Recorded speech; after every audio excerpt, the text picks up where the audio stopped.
welcome to Amplifyre's interview series. My name is Kristian, and joining me today is the founder at Superawesome, Dragan Babic. Dragan, welcome to the show. My friend, how are you today? I'm doing good. Actually, we have some crazy weather here in Serbia. It was -2 degrees the day before yesterday, and now it's 18.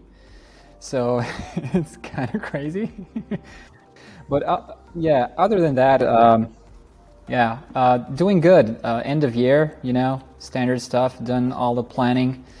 We're preparing a retrospective for our holiday party, and pretty much wrapped up 2023, ready for 2022 and ready for 2023. Yeah, I couldn't agree with you more. It's the same here, watching 2022 end and looking forward to 2023. But today we are talking design. But before we get started, perhaps you can tell our audience what we actually mean by design when we talk about it. Oh yeah, this is a big one. We get it all the time because it's a common, I don't want to even say misconception. People just assume when they hear design, they immediately go visuals, like UI or graphics or illustration, that kind of stuff. When in fact, today, and especially in the context of digital products, design usually means the creation of something. In most cases, this is some kind of software, an app, a website, or something. So the entire process that needs to happen so that a digital product can come to life. So UI and the visual aspect is just a minor portion of that entire process. And I personally think that since we are talking about digital products, the main job of a digital product designer is actually to marry the business requirements with the user needs and make a good functional product while agreeing and working with engineers, stakeholders, and various sides that need to come into an agreement in order for a digital product to come to life. So it's a kind of an umbrella term, design, in this context. It's not just drawing interfaces or illustrating things and that kind of thing, colors and whatnot. Yeah, I've heard a lot of that, the misconception, what goes behind it when you say design, but all the things that go behind it is something that kind of gets overlooked. Now let's talk a bit about the importance of design. How does someone choose the right designers for their projects? Yeah, that's we get a lot of that. We get asked for a lot of cleanup jobs after somebody has chosen a designer that wasn't fit for the job. And again, this in one way it ties into the fact that a lot of designers come from traditional education. So their background and the reason they came into design comes from the applied arts, and in this context, when we're creating digital products, apps, software, that sort of thing, only a small portion of that translates into this kind of work. So a lot of times people think that they need traditional designers and give them a completely different job to do, which is to design a digital product, and that doesn't always work out. Sometimes these people are very good to adapt to these new challenges of their role, and sometimes it's a longer route to take, and they need either more education or more practice and whatnot. So sometimes these projects don't end up in a good place after that kind of that kind of engagement. So that is a source of frustration for a lot of companies, and this is why it's very important to do research. Do your research as to what type of a designer you actually need. Sometimes it's multiple types of designers to complete one single thing. So you might need a traditional designers for illustration, for motion design, for animation, that sort of thing.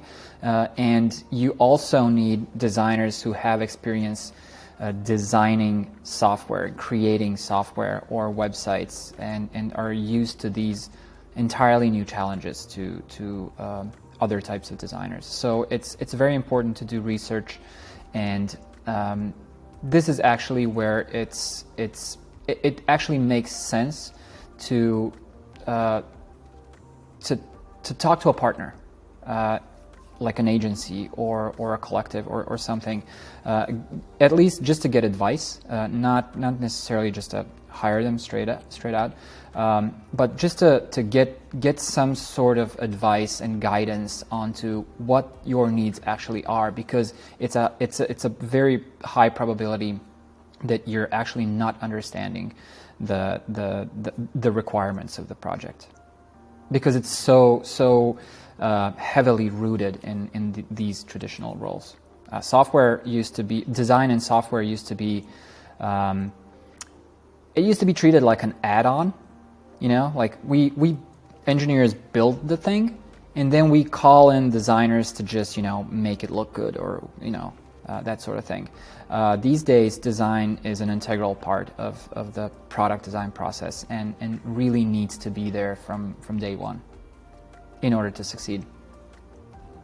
No, I couldn't agree more. And you can see that, you know, how prominent design is in everything that we look at digitally across the spectrum. Now, you guys being, you know, focused primarily in design, you know, I'm sure you've seen it all. And for those who don't know, what are the challenges of having a design in-house?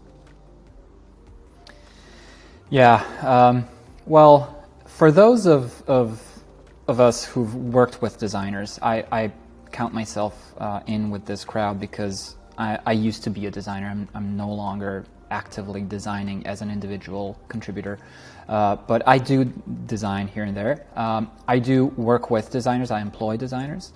And we do work with other designers. So we know that there are specific challenges in not only managing creatives, but just the entire collaboration needs to be set up in a very specific way, and they do, as workers, require a very specific environment in order to thrive and give their best to their work. Not all companies are set up for that, and it's understandable. Not all companies require design from day one. It doesn't make much sense for every company out there to have a design department or a creative department. This is why agencies exist, actually. We are the creative environments, the hubs that these creatives need in order to fulfill their potential, and this is actually what we deliver sort of as a side product whenever we work with companies that don't nurture the design in-house, which is a lot of times, understandably so. You know, I think we can go quite a bit into design and all the things that go behind it, but you know, as we have 10 minutes here together, Dragan, lastly, if people are interested in learning more what you guys do there at Superawesome, which is a super awesome name, by the way, where can they find out more? Thank you. Well, since this is always an embarrassing to admit, we suck at, you know, marketing ourselves. It's terrible. We basically don't exist on social networks and that sort of thing. So our website would be the best way to learn about Superawesome as a company. It has quite a bit of content in relation to what we do, our services, how we do it, and actually why we think we are different than other agencies out there, since we don't really work on a standard old school agency model.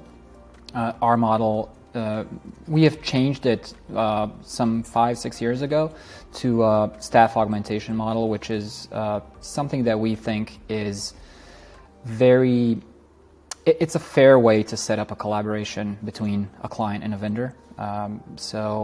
We are focused on long-term relationships with clients. We do short-term engagements as well, but this is more of a thing that we are trying to pursue. So quite a bit of content on that sort of thing on there. So if you're interested in that, go to the website and of course get in touch with us through the website. That's perfectly fine. And if that's not your thing, feel free to search me up on LinkedIn.